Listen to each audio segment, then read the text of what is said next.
You've probably answered, I'm fine. Like, I don't know, 3 times today already. Oh, easily. Right.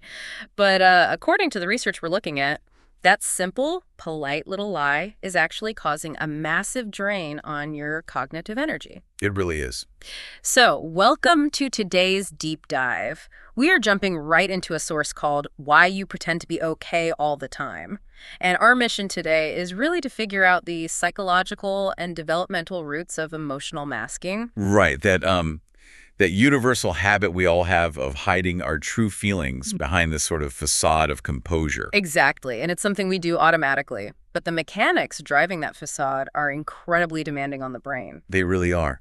Sociologist Erving Goffman actually points out that we tend to treat everyday social interaction as like a high-stakes theatrical performance. That performance, right? Yeah, you're basically engaged in what he calls impression management. You're constantly curating this image of total competence. Because you're terrified that breaking character is going to risk your social standing. Okay, let's unpack this. Because, it's not just about wanting to look put together for the audience.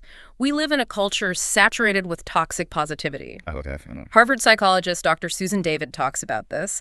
It's this relentless, forced demand to find the silver lining in literally every situation. Right, and that demand creates a severe biological toll.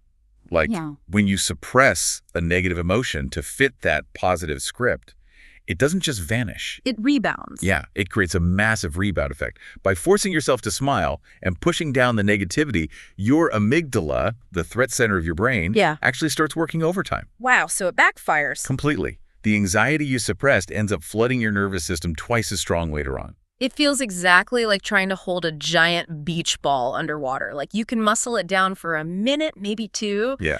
But the sheer physical and cognitive effort to keep it submerged just completely drains you. Eventually, your arms give out. What's fascinating here is how accurately that captures the hidden cost of emotional labor. Keeping that ball submerged destroys your psychological resilience. Because you're using all your energy. Exactly. It consumes so much active processing power that you literally run out of the cognitive bandwidth needed for problem solving or empathy. Which leads straight to burnout. Right. But why are we wired to exhaust ourselves like this? If holding the beach ball is so tiring, why do it? Well, if you look backwards at early childhood development, it becomes clear that this is actually a learned survival trait. Right, going back to attachment theory from Bowlby and Ainsworth. Yes, exactly. If a kid realizes that expressing sadness or, neediness pushes their caregivers away, they quickly adopt an avoidant attachment style. They learn that vulnerability essentially equals rejection. Or being seen as a burden. Yeah. Subconsciously, they wire their brains to view vulnerability as a literal threat to their safety. And you just carry that straight into adulthood. You pretend to be okay because your nervous system is convinced that letting the mask slip means you'll be abandoned. Precisely. So what does this all mean? Because I have to push back a little here. If our brains genuinely perceive vulnerability as a literal threat to our safety, isn't the mask actually a really effective survival tool? Well, sure. Like it sounds like it's doing exactly what it's supposed to do to keep us safe. It is a survival tool, yes, but a highly outdated one. The problem is that your brain hasn't realized you aren't a helpless child anymore. Oh, interesting. And the cost of relying on that outdated armor in adulthood is really steep.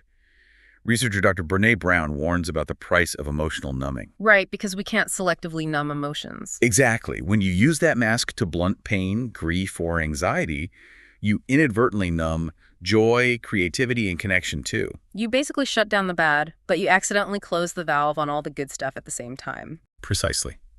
The survival mechanism becomes a barrier. It blocks the genuine intimacy that humans fundamentally need to thrive. Wow. So you end up feeling profoundly isolated, even when you're standing in a crowded room. Man, we've covered some really heavy ground today. We've looked at the exhausting theatrical performance of our daily lives. And the biological toll and rebound effect of toxic positivity.